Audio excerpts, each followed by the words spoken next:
मोदी ने ममता बनर्जी की खोली नदिया में पोल, भड़की टीएमसी। सौगत राय बोले, भगवान नहीं चाहते मोदी बंगाल में पांव रखे। भगवान नहीं चाहते हैं कि मोदी बंगाल के मिट्टी पर पैर रखे। पीएम मोदी ने कहा था, बिहार के बाद अब बंगाल से खत्म होगा जंगल राज।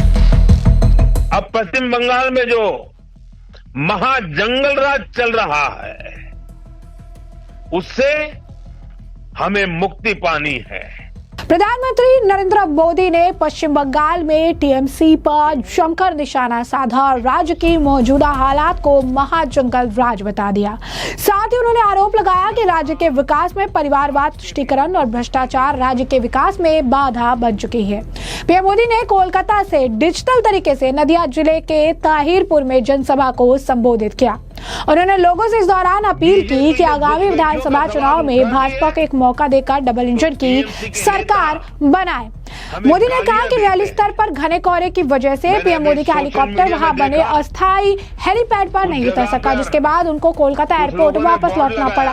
उन्होंने कहा कि टीएमसी चाहे जितना विरोध करे, लेकिन वो लोगों को बंधक नहीं बना सकती, उन्हें कष्ट नहीं दे सकती और पश्चिम बंगाल के विकास को नहीं रोक सकती है। इसी दौरान उन्होंने कहा कि हम बंगाल में टीएमसी के महाजंगल राज को खत्म कर देंगे। उन्होंने आरोप लगाया कि ममता बनर्जी के नेतृत्व वाली पार्टी राज्य में जारी मतदाता सूची के एसआईआर का विरोध कर रही है, जिससे घुसपैठियों को पहचान को बचाया जा सके। घुसपैठ के मुद्दे को लेकर उन्होंने जमकर निशाना साधा और प्रधानमंत्री नरेंद्र मोदी ने क्या कुछ कहा, बंगाल के जंगल राज को सुनिए। अब पश्चिम बंगाल में जो महाजंगल राज चल रहा है, उससे हमें मुक्ति पानी है और इसलिए पश्चिम बंगाल कह रहा है, पश्चिम बंगाल का बच्चा बच्चा कह रहा है, पश्चिम बंगाल का हर गांव, हर शहर, हर गली, हर मोहल्ला कह रहा है, बाजते चाई बीजेपी ताई, बाजते चाई बीजेपी ताई। टीएमसी घुसपैठियों को बचाने के लिए पूरा जोर लगा रही है। बीजेपी जब घुसपैठियों का सवाल उठाती है तो टीएमसी के नेता हमें गालियां देते हैं। मैंने अभी सोशल मीडिया में देखा, कुछ जगह पर कुछ लोगों ने बोर्ड लगाया है, गो बैक मोदी। अच्छा होता बंगाल की हर गली में, हर खंबे पर यह लिखा जाता कि गो बैक घुसपैठिए, गो बैक घुसपैठिए। लेकिन दुर्भाग्य देखिए, गो बैक मोदी के लिए बंगाल की जनता के विरोधी नारे लगा रहे हैं, लेकिन गो बैक घुसपैठियों के लिए वे चुप हो जाते हैं। जिन घुसपैठियों ने बंगाल पर कब्जा करने की ठान रखी है, वो टीएमसी को सबसे ज्यादा प्यारे लगते हैं। यही टीएमसी का असली चेहरा है। टीएमसी घुसपैठियों को बचाने के लिए ही बंगाल में एसआईआर का भी विरोध कर रही है। तो जैसे कि आपने उनका बयान सुना, बता दें आपको कि इसी बयान पर अब तृणमूल कांग्रेस और कांग्रेस बौखलाई नजर आए। उनकी प्रतिक्रिया देखने के लिए मिली है और वो इस मामले को लेकर बहुत ज्यादा नाखुश नजर आ रहे हैं। टीएमसी के सांसद सौगत राय ने कहा कि इससे कोई फर्क नहीं पड़ेगा कि पीएम मोदी ने बंगाल को जंगल राज कहा है, लेकिन बंगाल में कानून व्यवस्था की स्थिति भारत में किसी भी भाजपा शासित राज्य से बेहतर है। वो घुसपैठियों की बात करते हैं। अगर घुसपैठी आए हैं तो ये उनकी जिम्मेदारी है, क्योंकि सीमा सुरक्षा के लिए बीएसएफ जिम्मेदार है। क्या कुछ कहना है उनका, सुनिए। तृणमूल जो बोला है सही बोला है। भगवान नहीं चाहते हैं कि मोदी बंगाल के मिट्टी पर पैर रखे। मोदी के खिलाफ गो बैक पोस्टर भी पड़ा है। हाँ, पता है, मोदी उसके बारे में बयान भी दिया है। हम लोग तो मोदी का खिलाफ है, गो बैक तो करेंगे। जो मोदी बंकिम चंद्र को बंकिम दा बोलते हैं और जो मोदी गांधी जी का नाम कानून से निकाल देते हैं, उसको खिलाफ तो गो बैक स्लोगन होगा। तो कोई खास सभा नहीं, तो कलकत्ता में सभा नहीं कर पाया, वो ताहिरपुर नदिया में जाके सभा किया, तो इससे कोई फर्क नहीं पड़ेगा। मोदी जी बंगाल को जंगल राज बोला, लेकिन बंगाल का कानून का स्थिति हिंदुस्तान के कोई भी बीजेपी वाला प्रांत से अच्छा है। तो प्रधानमंत्री को हम कुछ नहीं समझते, और वो बोलते हैं घुसपैठिया के बारे में बोलते हैं। घुसपैठिया अगर आए हैं उसके लिए जिम्मेवारी मोदी का है, उसका बीएसएफ तो बॉर्डर गार्डिंग करता, तो इसका कोई माने नहीं है। प्रधानमंत्री का सभा कामयाब नहीं हुआ। तो जैसा कि आपने उनका बयान सुना, तो वही तृणमूल कांग्रेस की नेता और पश्चिम बंगाल में मंत्री चंद्रिमा भट्टाचार्य का बयान भी सामने आया। उन्होंने कहा भगवान नहीं चाहते थे कि वो वहां रहे। आपको बता दें कि जैसे जो पूरा मामला चल रहा है, इस मामले को लेकर वही सेम लाइन जो है सौगत राय की तरह कह रहे हैं कि सौगत राय ने भी कहा कि पीएम मोदी पाँव ना रख पाए, भगवान ही चाहते थे कि वो बंगाल की धरती पर पाँव ना रखे। और चंद्रिमा भी इसी तरीके का बयान दे रही है। क्या कुछ और कहना है उनका, सुनिए। I was there in the airport.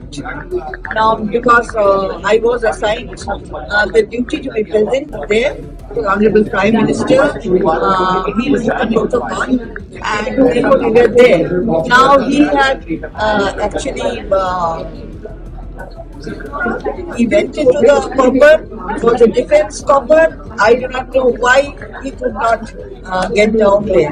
So, might be because of the weather, might be because the Almighty didn't want that he should be there. Therefore, he could land. That is what we think.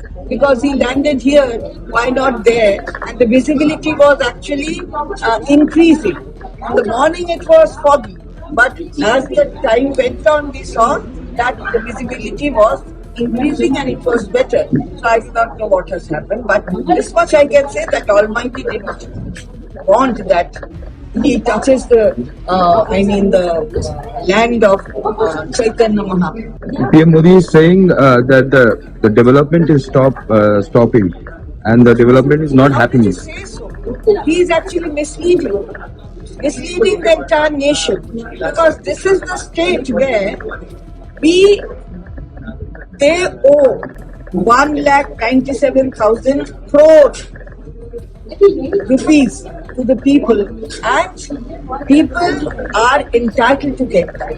Now, whatsoever has been done here, everything has been done from the state coffer and on the advice of the Honorable Chief Minister of our state, Mamata Banerjee. Now, how does he say so? Because they have not done anything, they are not doing anything, they want to shift people's attention to something else. But people here are conscious and they know that they are in the best hands. Therefore, this sort of plans and programs will not be successful.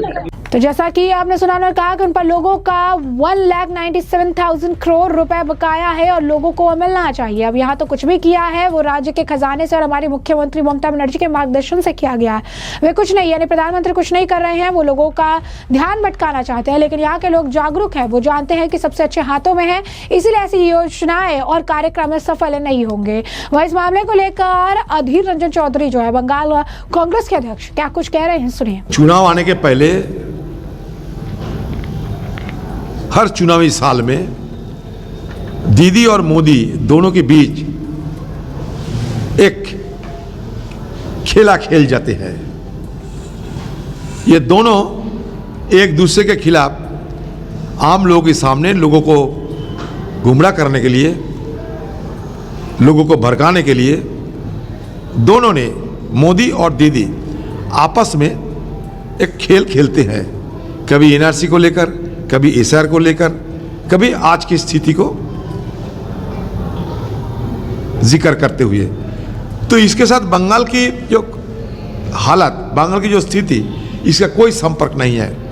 Bengal आज देश में एक फिसड्डी सूबे की हैसियत से पहचाना जाते, और प्रधानमंत्री जी इस बंगाल के गरीब लोगों को अपना रोटी रोजी छीनने के लिए जो 100 दिन की जो मनरेगा प्रकल्प बनाए थे कांग्रेस की जमाने में, मनरेगा जो स्कीम कांग्रेस बनाए थे, लोगों को काम करने की जो हक दिया था संवैधानिक तरीके से, वो हक छीनकर प्रधानमंत्री जी सारे गरीब, मेहनती और सारे कुचले हुए बंगाल के आम लोगों के साथ एक बड़ा अन्याय करे हैं, क्योंकि ये मनरेगा जो योजना, ये योजना को ख़त्म करने की दिशा में आज की बीजेपी की सरकार कदम उठा रहे हैं, आप लोग सब देखे हैं। तो प्रधानमंत्री कम से कम इस विषय पे बंगाल के लोगों को कुछ कहें और बार बार गुमराह करते हुए चुनावी जंग लड़ा तो जाते हैं, लेकिन जीतना संभव नहीं हो पाते हैं। तो जैसे कि अपना धीरंजन चौधरी का बयान सुना, उन्होंने कहा कि हर चुनाव से पहले ममता बनर्जी और पीएम मोदी एक खेल खेलते हैं। वे दोनों आम लोगों को गुमराह करने के लिए एक दूसरे के खिलाफ खेल खेलते हैं। कभी एनआरसी का इस्तेमाल करते हैं, कभी एसआईआर का और कभी मौजूदा हालात का जिक्र करते हैं। इसका बंगाल की स्थिति से कोई लेना देना नहीं है। इस मामले को लेकर दिलीप घोष का बयान है, क्योंकि लगातार जो पश्चिम बंगाल बीजेपी है वो इस मामले पर प्रतिक्रिया दे रही है और ये कह रही है कि पीएम मोदी ने जो कुछ भी कहा है बिल्कुल सही कहा है। अब अगला नंबर जो है वो अब बंगाल का है। सुनिए क्या कुछ कह रही हैं दिलीप घोष। पूरा देश का जंगल राज मोदी जी का नेतृत्व में धीरे धीरे साफ हो रहा है। अंतिम लड़ाई बंगाल में होने वाला है। यहाँ देश विरोधी शक्ति हावी है। बांग्लादेश में जो घटना हो रहा है, ममता बनर्जी जो योजना बना रहे हैं, बंगाल में एक दिन वो आग जलेगा, उसका दृश्य देखना पड़ेगा। तो एसआईआर के चलते बहुत बांग्लादेशी भागे हैं, आज भी लाखों करोड़ों में है। जब तक ये सफाई नहीं होगा, बंगाल में शांति नहीं होगा, विकास नहीं होगा। और भारतीय जनता पार्टी वही काम कर रही है यहाँ की सफाई की, तो जंगल राज 26 में ही हो जाएगा यहाँ साफ। गंगा बिहार से बंगाल घुसा है, बिहार के जीत बंगाल में जीत के लिए दरवाजा खोल दिया है। बिहार से, उड़ीसा से, असम से, चारों तरफ से देशभक्ति का जो हवा यहाँ आ रहा है ना, बंगाल के लोग उत्साहित हैं। और मुझे लगता है कि 26 का जो चुनाव है उसका फायदा उठा के लोग यहाँ परिवर्तन करेंगे। अनुप्रवेशकारियों के बचने के लिए टीएमसी एसआईआर का विरोध कर रहा है। गो बैक अनुप्रवेशकारियों के बदले को गो बैक मोदी बोला है। यहाँ हमेशा राष्ट्रवादी शक्ति का विरोध होता है और टीएमसी उसका सर्वोच्च स्तर पर लेके गया है। बांग्लादेश में जो घटना हो रही है, वहाँ से कुछ लोग यहाँ भी आ रहे हैं और भारत विरोधी बांग्लादेशी साजिश करने वाले लोगों को, टेररिस्टों को यहाँ पनाह दिया जाता है। देश के प्रधानमंत्री, गृह मंत्री को गो बैक बोला जाता है। लेकिन 26 में जो चुनाव होने वाला है, बंगाल के लोग टीएमसी को ही गो बैक बोल देंगे। बंगाल के लिए पैसा और इच्छा किसी का भी कोई कम नहीं है, लेकिन टीएमसी का काटमानी कमीशन की वजह से सब प्रोजेक्ट, सारे गरीब कल्याण योजनाओं का भ्रष्टाचार का भेंट चढ़ जाता बंगाल में। और टीएमसी जब तक रहेगा तब तक चलेगा। प्रधानमंत्री जी ने बार बार दिखाया कि हम बंगाल के जनता का सेवा करना चाहते हैं, साथ देना चाहते हैं, लेकिन आड़े आता है टीएमसी का सरकार बीच में। अब लोगों का पास मौका है 26 में बराबरी करके डबल इंजन सरकार बनाने का। तो जैसा कि आपने दिलीप घोष का बयान सुना, वही तृणमूल कांग्रेस के एक और नेता है तन्मय घोष, उनका बयान भी सामने आया। उन्होंने कहा कि वो देश के प्रधानमंत्री हैं, बीजेपी के प्रधानमंत्री हैं, वो यहाँ आ रही हैं, उसमें हमें कोई दिक्कत आपत्ति नहीं है। लेकिन हमने देखा कि किस तरीके से 2021 में भी चुनाव से पहले प्रधानमंत्री नरेंद्र मोदी, अमित शाह कितनी बार यहाँ दौरा करते थे, लेकिन कुछ भी नहीं हुआ, क्योंकि पश्चिम बंगाल की जनता जानती है, उन्हें पूरा भरोसा है तृणमूल कांग्रेस पर। और इस बार भी कुछ भी नहीं होने वाला है। पश्चिम बंगाल की जो माटी है वो सब कुछ जानती है और यहाँ पर बीजेपी का कमल जो है नहीं खिलने वाला है। क्या कुछ और कहना है इनका, सुनिए। No, see, Narendra Modi is not only the Prime Minister of BJP, he is Prime Minister of entire nation. So we are welcoming his visit. Anytime he may visit Bengal, we'll give warm reception, welcome. And you know that as per central government report, Bengal is flourishing in tourism, so there are a lot of place. We invite Sri Modi ji to visit all those places. But as far as election is concerned, there is nothing to gain on behalf of BJP. We have seen in 2021 many times Narendra Modi ji and Amit Shah ji visited Bengal. Amit Shah ji told that ab ki baar 200 baar, nothing happened, because the people of Bengal finally rely upon Trinamool Congress. The Mamati Manush blessed us to form the government, and this time also there will be no change, because people of Bengal knows that Trinamool Congress stays with them 365 days, means every day we are with people. That is clear. And the soil of Bengal is not fertile for the divisive politics made by BJP. So it is quite obvious whether Modi ji comes or not, there will be no change in political scenario of Bengal. Another thing I must emphasize, he is coming to Matuagar, but what about their citizenship? What about their name in voter list in SIR? If you have seen that most unmapped areas is from Mutua land. So there is issue from 2019. BJP is showing lollipop to Mutuas and gaining their vote. But this time it is going to be different because they understood that BJP is playing with their sentiment and they are not doing anything for Mutuas. So whether Narendra Modi ji comes or not, this time the result from Matuagar is going to be different.